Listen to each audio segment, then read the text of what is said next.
regarde justement, tu sais, quand on regarde justement la situation dans laquelle on est au niveau actuel là, de pénurie, de difficulté de service à la clientèle, de livraison, tous ces éléments-là qui s'en viennent, tu sais, on va parler des éléments qui sont en surface, qu'on entend parler. Tu sais, qui n'a pas été essayer d'acheter une fenêtre pour changer une fenêtre de sa maison, puis qui s'est fait dire que, regarde, ça va être dans un an et demi que tu vas avoir tes fenêtres. Ouais, ben, elle est cassée, là. C'est dans un an et demi. Donc, les délais de livraison sont affectés énormément, puis tout le monde le sait, on le voit. Donc, on sait que la pénurie a ces impacts-là. Mais en dessous de ça, en dessous de ces impacts-là que l'on voit, il y a trois grands impacts qui sont majeurs, puis qui sont associés à la gestion, comme tu mentionnais. Premier, la haute direction. La haute direction d'aujourd'hui se concentre sur quoi? Aujourd'hui, là, on prend tous les présidents des entreprises ici, puis on les met autour de la table, et on leur dit, vous travaillez sur quoi? Ils vont dire, pour compenser mes problèmes de pénurie de main-d'œuvre. C'est ça qu'ils sont en train de réfléchir. À comment j'appelle mes clients le lendemain matin pour dire que, oups, j'ai 5 employés qui ne sont pas rentrés, j'en manque 10, je vais être obligé de repousser tes commandes. Donc, ils naviguent là-dedans. Donc, leur énergie aujourd'hui est associée à travailler sur la situation difficile de pénurie de main-d'œuvre. Ils ne sont pas en train de bâtir leur organisation pour après-demain, puis après-demain. Ils vont nous dire, j'ai pas le temps parce que je dois compenser ça. Fait que l'énergie de haute direction aujourd'hui est en mode réactif par rapport à cette situation-là.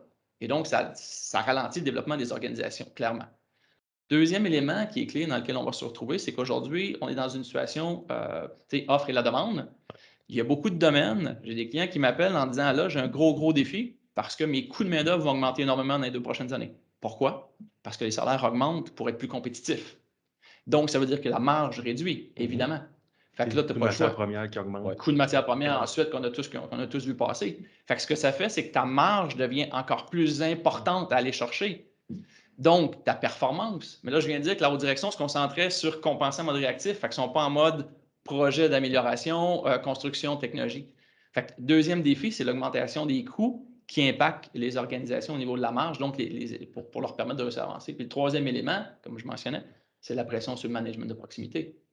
Management de proximité a subi, moi je dis toujours que quand je rencontre des clients, puis je leur explique que le management de proximité était souvent ce que j'appelle le goulot organisationnel des années 2000, parce qu'on n'a pas su investir adéquatement pour accompagner nos managers sur le terrain, pour être capable de réussir à soutenir l'évolution des organisations. Le problème qu'on a, c'est que le COVID est arrivé, ça a rajouté une pression sur les managers qui devaient gérer les mesures de barrières sanitaires, ce genre d'éléments-là. Il y en avait déjà un paquet à gérer, on en rajoute par-dessus. Et là, maintenant, on rajoute une pression de main-d'œuvre parce que là, il faut qu'ils fassent attention aux employés, parce que là, il y en a qui vont quitter, parce que ci, parce que ça. C'est énorme comme pression. Fait qu'ils étaient déjà en difficulté. Moi, je dis toujours, ils jonglaient déjà avec 10 balles, ce qui est déjà très difficile. Puis là, on leur rajoute encore 10 balles. Ils échappent. Ils échappent. Fait que qu'est-ce qui se passe? C'est que les managers sont découragés, sont épuisés, puis la haute direction n'est pas là pour les accompagner, et ainsi de suite. C'est un cercle vicieux qui est énorme. Et moi, j'ai plus peur à ce qui s'en vient en avant que ça sur quoi on est actuellement, à cause de ce cercle vicieux-là dans lequel on est embarqué. Oui, parce que ça, tu peux maintenir ça, je sais pas, une couple de mois, un an, 2 ans, Sur mais l'énergie du désespoir à un moment donné, là. exact. Mais Ça après a ses ça, limites. tes compétiteurs arrivent, sont plus préparés, il y a un compétiteur mondiaux qui arrive, peu importe, ils te coupent le prix, puis C'est clair. Et puis là, vos équipes qui sont quand même aussi sur le terrain pour faire ces formations au niveau des managers de premier rang, là, comment ils ont vécu ça? Parce que ça doit être délicat. C'est sûr qu'il y a la pandémie qui est arrivée. Donc là, ça reprend un peu plus de rythme. Mais tu sais, justement, ben, cette pression que les managers ont, j'imagine qu'il y a beaucoup de managers qui sont partis voir ce qui se passait à côté, mais finalement, la problématique est la même. Tout à fait. C'est- On vit beaucoup cette situation-là, comme tu dis, du gazon ouais. plus vert chez le Ouais. voisin actuellement, clairement. Parce que, tu sais, veux pas, la pandémie a créé deux grands éléments. Tu sais, moi, je résume toujours à deux grands éléments. Le premier, c'est ce que j'appelle la pandémie a rebrassé les jeux. C'est-à-dire un peu, je fais souvent l'image où on est autour d'une table de poker, puis là, on a notre jeu dans les mains. Moi, j'ai une super main, je suis sûr de gagner, parce que ça fait 10 ans que je bâtis ma stratégie d'entreprise, c'est solide, c'est organisé, j'ai une super main. Puis l'autre à côté, il n'a pas une belle main. Il a échappé des morceaux, ainsi de suite. La pandémie est venue faire OK, on met tout notre jeu sur la table, on brasse les cartes, puis on Prends reprend le notre jeu. part. Attends un peu, là, ça faisait 10 ans que je faisais quelque chose d'extraordinaire. Je me retrouve, j'ai plus de business parce que c'est les règles qui viennent m'empêcher de fonctionner, pas ma stratégie. Je ne l'avais pas vu venir. L'autre à côté, j'exagère l'image sans méchanceté, mais il vend des piscines, tout le monde veut des piscines, il a beau être tout croche, son volume, c'est énorme. Fait que ça leur brassé des cartes par rapport à ça. Donc, ce que ça fait, c'est que le personnel a bougé naturellement. Tu sais, il y a plein de gens qui n'ont pas entendu que les restaurants rouvrent, là. Ils ont été se rechercher l'emploi. Fait qu'il y a eu du mouvement de main-d'œuvre à la base, déjà, par rapport à ça. Puis, deuxième élément que la pandémie a créé, comme on l'a mentionné, c'est l'accélération de tous les éléments associés à, je dirais, aux nouvelles générations qui ont été amplifiés. Mm.